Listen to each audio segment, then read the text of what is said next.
രക്ഷിതാക്കളിൽ ഏറ്റവും കൂടുതൽ ആശങ്കപ്പെടുത്തുന്ന ഒരു പരാതിയാണ് കുട്ടികളിൽ രാത്രിയിലുള്ള കാൽവേദന. എക്സ്റേ എടുത്താലും ബ്ലഡ് ടെസ്റ്റ് ചെയ്താലും എല്ലാം നോർമൽ ആയിരിക്കും. എന്നാൽ ഈ വേദന കണ്ടിന്യൂ ചെയ്യും. ഇത് കൂടുതലും ഗ്രോയിൻ പെയിൻസ് ആയിരിക്കും. ഗ്രോയിൻ പെയിൻ എന്നത് കുട്ടികളുടെ വളർച്ചാ കാലഘട്ടത്തിൽ കാണുന്ന സാധാരണവും ഹാനികരമല്ലാത്തതുമായ ഒരു മസിൽ പെയിൻ ആണ്.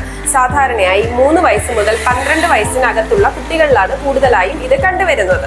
ഇത് എല്ലിന്റെ രോഗമോ വളർച്ച തടസ്സപ്പെടുത്തുന്ന ഒരു അവസ്ഥയോ അല്ല എന്നുള്ളതാണ് ആദ്യം മനസ്സിലാക്കേണ്ടുന്നത്.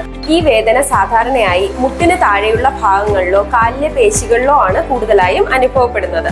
അതുപോലെ വേദന 2 കാലുകളിലും ഒരുപോലെ അനുഭവപ്പെടാം.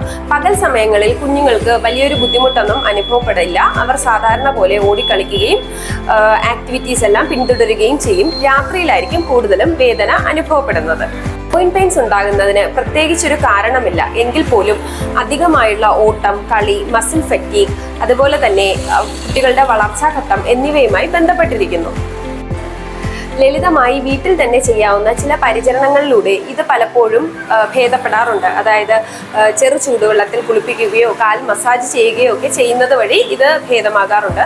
തുടർച്ചയായി ഇത്തരത്തിലുള്ള വേദനയും പകൽ സമയങ്ങളിൽ കൂടുതൽ വേദന അനുഭവപ്പെടുകയും ഒക്കെ ചെയ്തു കഴിഞ്ഞാൽ തീർച്ചയായും നിങ്ങളൊരു ഡോക്ടറെ സമീപിക്കണം.